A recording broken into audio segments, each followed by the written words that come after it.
പിന്നെ ഒരു എക്സ് സർവീസ്മാനെ സംബന്ധിച്ചുള്ള അവർക്ക് പല പ്രശ്നങ്ങളാണ് നാട്ടിൽ വന്നു കഴിഞ്ഞാൽ. ചില സംസ്ഥാനങ്ങളിൽ നമുക്ക് ഒരു വിലയില്ലാത്ത രീതിയിലാണ് നമ്മുടെ രാജ്യത്തിന് വേണ്ടി ഏത് ചെറിയ ജോലി കിട്ടിയാലും നിങ്ങൾ ജോയിൻ ചെയ്യും. ജോയിൻ ചെയ്യാതിരിക്കല്ലേ. ജോയിൻ ചെയ്യാതിരുന്നു കഴിഞ്ഞാൽ അത് നിങ്ങളുടെ ജീവിതത്തിൽ ഏറ്റവും വലിയ പാളിച്ചയാണ്. ഞാൻ ഏകദേശം എനിക്ക് കൗണ്ടില്ല എത്ര എക്സാം കൊടുത്തു എന്നുള്ളത്. പരീക്ഷ എഴുതത്ത് മാത്രമേ ഉള്ളൂ. ഞാൻ വലിയ പഠിക്കത്തില്ലായിരുന്നു. പിന്നെ വീട്ടിലെ സാഹചര്യം ഇതെല്ലാം കൂടെ വരുമ്പോൾ പറ്റത്തില്ലായിരുന്നു. പിന്നെ ഒരു എക്സ് സർവീസ്മാനെ സംബന്ധിച്ചുള്ള അവർക്ക് പല പ്രശ്നങ്ങളാണ് നാട്ടിൽ വന്നു കഴിഞ്ഞാൽ. പിന്നെ പുറത്ത് വന്നു കഴിഞ്ഞാൽ പ്രത്യേകിച്ച് ചില സംസ്ഥാനങ്ങളിൽ നമുക്ക് ഒരു വിലയില്ലാത്ത രീതിയിലാണ് നമ്മുടെ രാജ്യത്തിന് വേണ്ടി.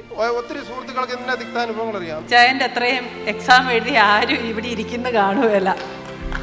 ഒരു കാര്യം ഞാൻ എല്ലാവരോടും പറയുക, നമ്മുടെ മനസ്സിലൊരു ലക്ഷ്യം ഉണ്ടെങ്കിൽ അത് ഇത്തിരി വൈകിട്ടാണെങ്കിലും അത് തീർച്ചയായിട്ടും നേടിയിരിക്കും. പ്രത്യേകിച്ച് റേസ് പോലെയുള്ളൊരു ഇൻസ്റ്റിറ്റ്യൂട്ട് നമുക്കൊപ്പം ഉണ്ടെങ്കിൽ തീർച്ചയായിട്ടും നമ്മൾ ചിന്തിക്കുന്ന ലക്ഷ്യത്തിൽ എത്തിയിരിക്കും. ഒരു ഗവൺമെന്റ് ജോലി നേടുക എന്നതാണോ നിങ്ങളുടെ ലക്ഷ്യം? ഈ വരുന്ന ജൂൺ 14 നമ്മുടെ വരാന്ത റേസ് കൊച്ചിയിൽ വെച്ച് ഒരു ഫ്രീ കരിയർ ഗൈഡൻസ് പ്രോഗ്രാം നടക്കുന്നുണ്ട്. അതിൽ പങ്കെടുക്കുന്നതിന് വേണ്ടിയിട്ട് താഴെ കാണുന്ന നമ്പറിലേക്ക് ഒരു മിസ്ഡ് കോൾ ചെയ്യും.